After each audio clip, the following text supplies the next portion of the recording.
Wow! Incredible! But transformation in wrestling isn't always about masks, lore, or corporate rebrands. Sometimes that change is far more literal and in a way far simpler. Sometimes you can see that change happen in real time, frame by frame, match by match, year by year. Because professional wrestling doesn't just ask performers to evolve their characters, oftentimes it asks them to grow up before the public's very eyes. Few wrestlers embody that better than one of my favorite and most controversial wrestlers on the planet, Will Ospreay.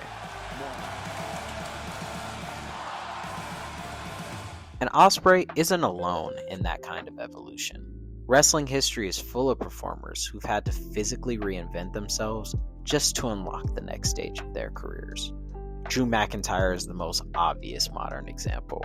A wrestler once labeled as the chosen one needed to be released from his contract to rebuild himself into a legitimate heavyweight monster. And he returned looking like the version WWE originally pretended that he was. His transformation wasn't just cosmetic, it was corrective.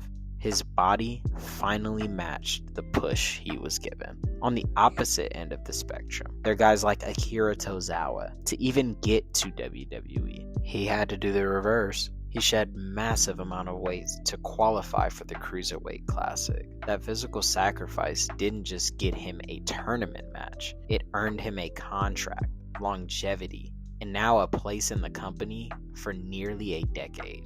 His transformation didn't make him a main eventer, but it made him sustainable. And in wrestling, sustainability is its own kind of success.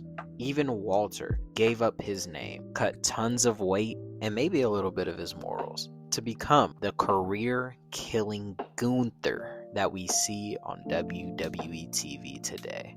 However, the reason that I chose Will Ospreay compared to his contemporaries is due to my own personal growth and aging alongside Will Ospreay over the years. When I was a teenager, I would see clips of wrestling outside of WWE, whether that was Lucha Underground or Pro Wrestling Guerrilla, better known as PWG, which I would highly suggest for any wrestling fan looking for alternate programming to reminisce on. I would see clips of this magnificently graceful athlete that I would eventually find out was named Will Ospreay. Ospreay began wrestling in 2012 at just about 18 years old, and since then, he's gone on to become a heavyweight champion all around the globe. But that was well after trailblazing his path as a revolutionary cruiserweight or junior heavyweight, as they say in Japan. Ospreay's body has changed massively over the years, alongside his mindset. The once rail-thin aerial specialist started adding size, muscle, and power. His frame thickened, his offense evolved, the risk became more calculated. His strikes, they grew heavier, and his presence grew undeniable. This wasn't just a wrestler bulking up, it was a performer deliberately reshaping himself to survive, to last, and to be taken credibly as a main event talent. That evolution crystallized when Ospreay didn't just move into heavyweight competition, he took control as its Commonwealth kingpin. As the leader of United Empire in New Japan Pro Wrestling, leading the likes of Great Okan, TJP, and Jeff Cobb, or as some of you may know him today, JC Mateo.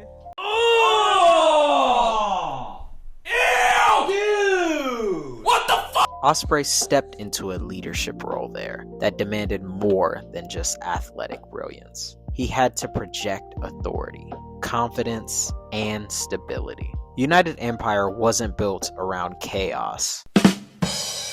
No pun intended.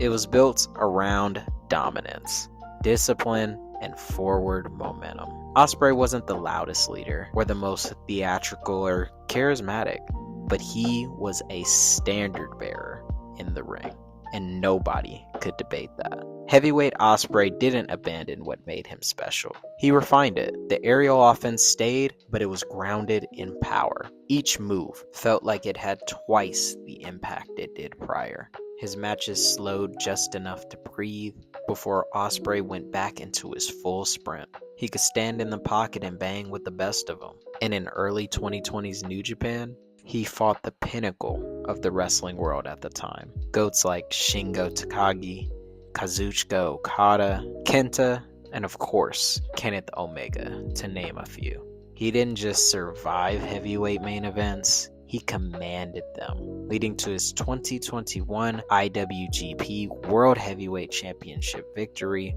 over Kota Ibushi. This physical and professional growth mirrored his personal one.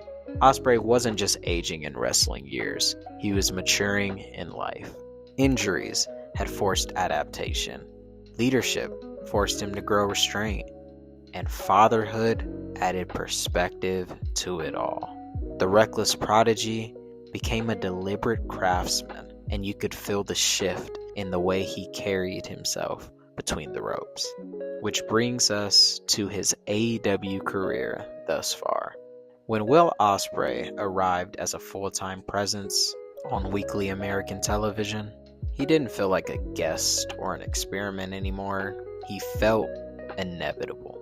All the gradual changes and evolution over the years, all of it had translated. This was no longer just the guy who flips. This was a main eventer who looked like he belonged, week after week after week.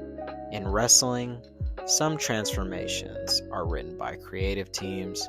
Will Ospreay's transformation was written in time, muscle, and responsibility, and a willingness to grow up in front of our very eyes.